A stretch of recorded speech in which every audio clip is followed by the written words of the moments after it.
After that, the next method we have is the incremental increase method.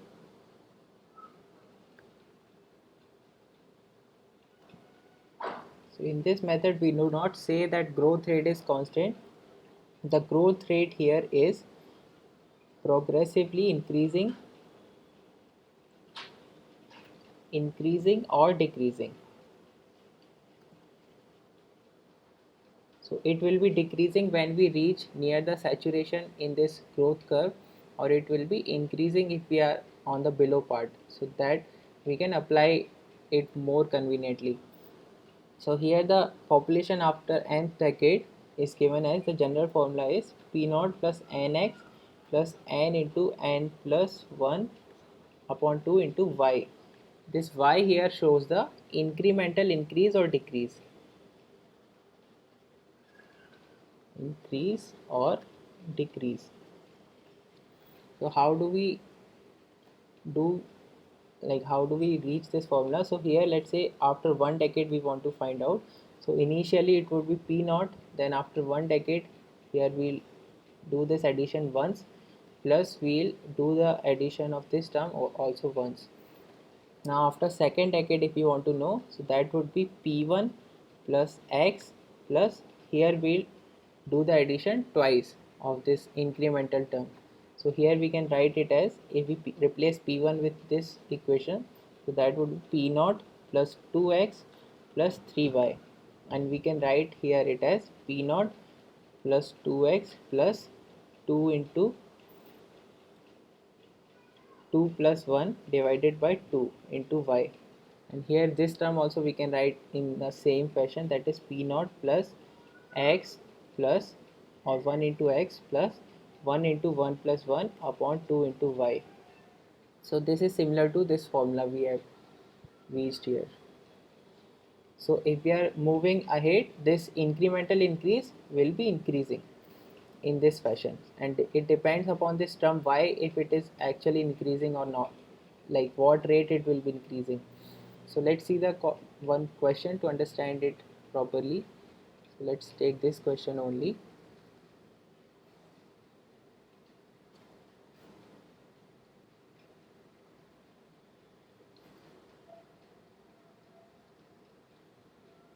So here we have calculated the increase, and after that we need to calculate the incremental increase.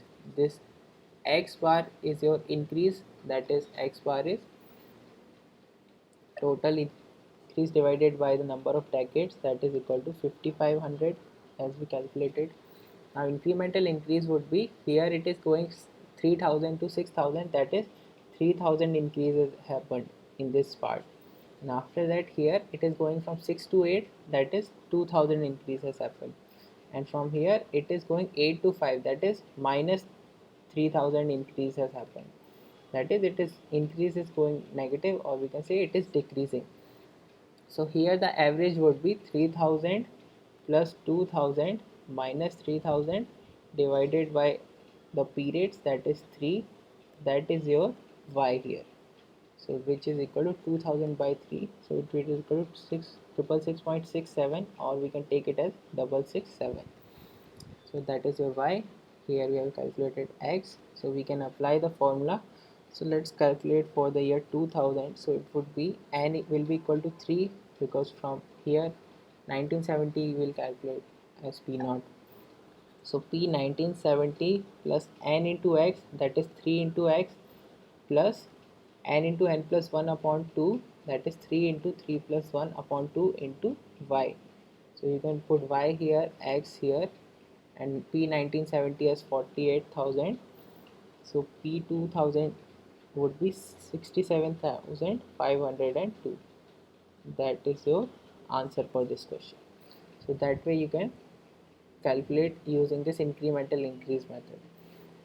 After that, the next method we have is decreasing rate of growth method. So obviously this method is applicable when we are reaching towards the saturation, because in this part the the rate of growth is decreasing. So the general formula here we can find out as Pn is equal to Pn minus 1 plus R of n minus 1, that is the growth rate of this period, minus S, that is your average decreasing growth rate, divided by 100 into P of n minus 1. So let's understand this one also with an example.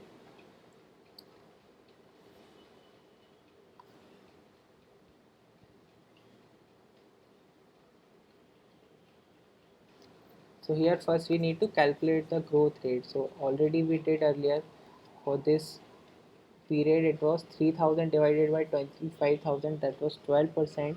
Then we had 21.4%, then we had 23.5%, and after that last one was 11.9%. Now we can find out the decrease in growth rate, decrease or decrease in percentage increase. So we are finding the decrease in these growth rates. Now if you see here, for the first these two, that is for initially it is 12, then it is increasing to 21.4. that is actually increase is happening, but here we are talking about decrease. So increase here will denote with a negative sign. So minus 9.4% decrease we can say it is happening, because actually increase is happening. Similarly here also increase is happening, so that we can denote it with a negative sign, minus 2.1%. And for the last period we can say actual decrease is happening, so decrease we will take as positive, that is your 11.6%. Now we can find out this average decrease, that would be minus 9.4 minus 2.1 plus 11.6 divided by 3. Let's say S is equal to 0.1 by 3, that is equal to 0.03%. That is your average decrease rate. So we cannot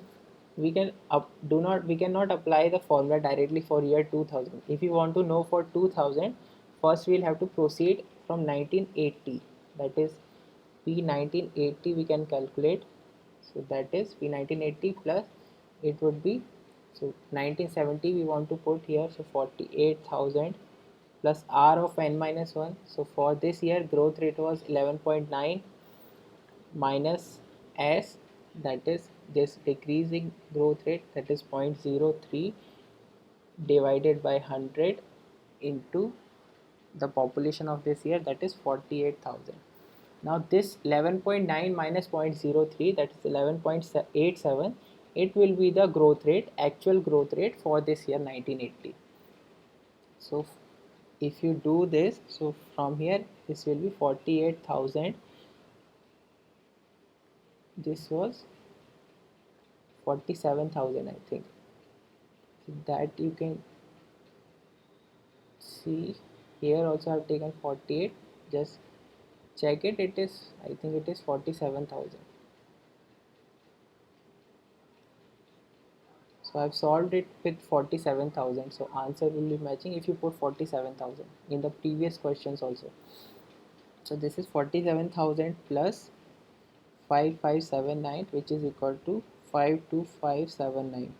So that is for 1980. Now for 1990, from here we can calculate as, we'll use this population now, 52579 plus growth rate for 1980, that is 11.87 minus this S, that is 0.03 divided by 100 into population for this 1980, that is 52579. So that is, from here if you find it, it is 58804. So from here we can calculate for year 2000, that would be 58804 plus, now the actual growth rate for 1980 would be, 1990 would be 11.84. So that is 11.84 minus 0.03 divided by 100 into 58804. So if you solve this, you can obtain the population for year 2000. After that, one more method is remaining, and that is the logistic curve method.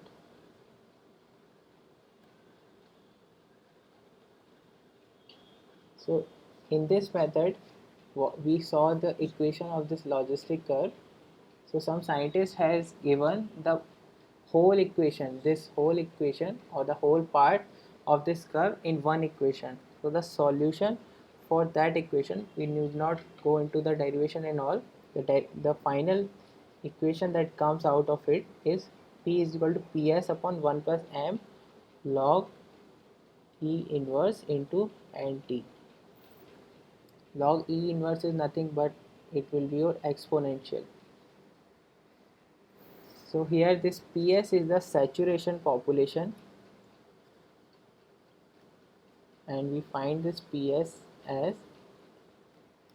PS is equal to 2 into P naught P1 P2 minus P1 square P naught plus P2 divided by P naught P2 minus P1 square. So this denominator you can remember using this term. These two are here in summation, they go in multiplication, and this one more term it goes into the subtraction. And the first term is twice of the three terms. So this is the formula for your saturation population. Now what are the P0, P1, P2 here? So P0 will be the population corresponding to some time T0, and P1 would be population corresponding to time T1, and P2 would be population corresponding to time 2T1, or T2 is equal to 2T1. So that way we can obtain these population from the data, and we can find out the saturation population. So this whole question becomes very big, but you can always remember this formula for saturation population. This can be asked, and m here it is equal to ps minus p naught divided by p naught, and n here is equal to 1 upon t1 into log e p naught ps minus p1 divided by p1 into ps minus p naught. So that way n and we can calculate. So putting all the values, we can find a general equation for population. Now if we put the value of time, so corresponding to that time we can find out the population using this logistic curve method. So let's see one question. We just find out the saturation population here. So this data is given that's corresponding to some time t1, the population is 30,000. Let's say t1 is 0 years, so after 20 years of that we have, sorry, t0 is 0 and we have t1 as 20 years, so population here is 170,000, and then after 20 more years, that is total 40 years, t2 is 3 lakh. So that is your p0, that is your p1, and then p2. These three things are there, and so we can find out the saturation population. So that is simply this formula we have to apply. PS is equal to 2 into P0, P1, P2, that is, so 4, 4 and 5, that is 8 plus 5, 13.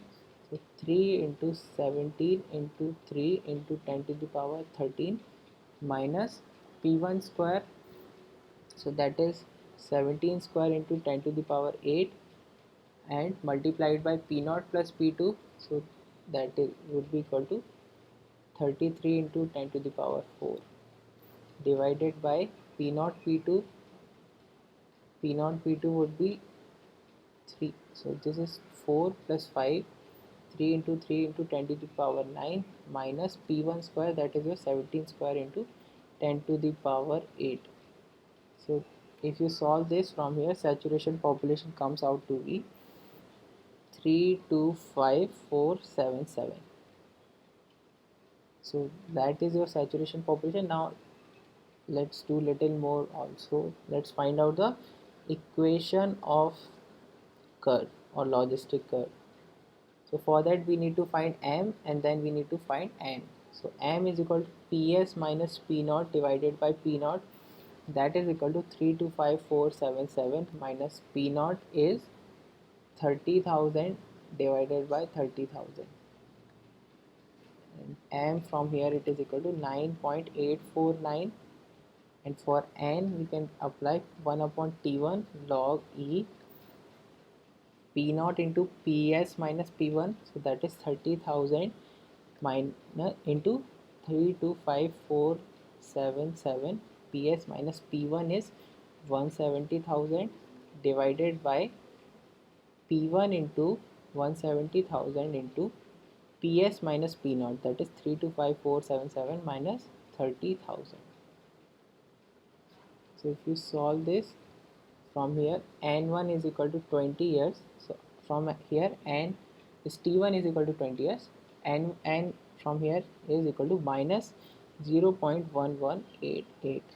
So we can put all these values and get the equation for logistic curve. So P is equal to PS, that is 325477 divided by 1 plus M is 9.849 log E inverse NT. So N here is minus 0.1188 into T.